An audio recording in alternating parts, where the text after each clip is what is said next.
Salut tout le monde, ça va? Il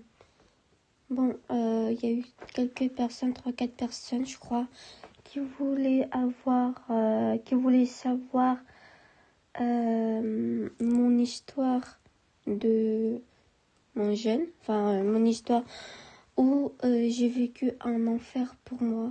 Et je sais que je suis pas toute seule à passer par là, mais il faut que je fasse cette histoire-là pour vous et pour quelqu'un d'autre, ou raconter tout l'idée de ce que l'idée de partager, quoi.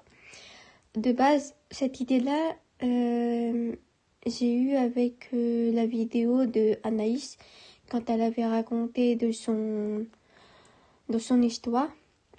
Mais maintenant, je crois que je vais aussi raconter mon histoire, la même chose. Et voilà quoi. Maintenant, je vous laisse écouter ça et avec la musique qui va avec.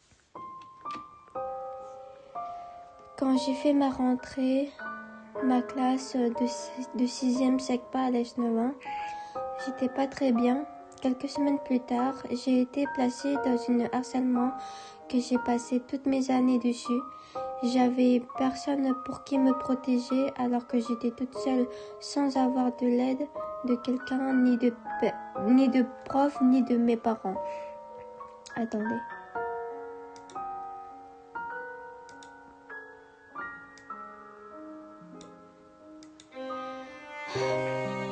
En 2020, j'ai perdu mon grand-père. J'étais choquée de ce que j'ai vu, mais au moment où le frère de ma mère m'a dit « Ma sœur Hélène de la chambre, il faut pas qu'elle voie ça ». Je l'ai suivi, mais c'était là où j'avais le jour de mes périodes de harcèlement. En 2021-2022, le harcèlement a continué de plus en plus. J'avais rencontré la première fois Louane, ma pote.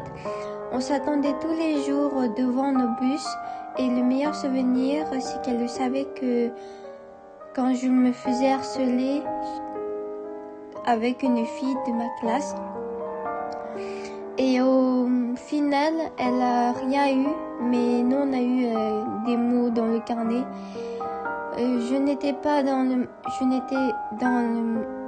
J'étais dans le mal quand je rentrais tous les soirs en disant à mes parents que je vais bien, mais qu'au final je faisais des lettres pour eux en disant que vous ne verrez plus votre fille, car j'étais au bout de mes forces et du courage.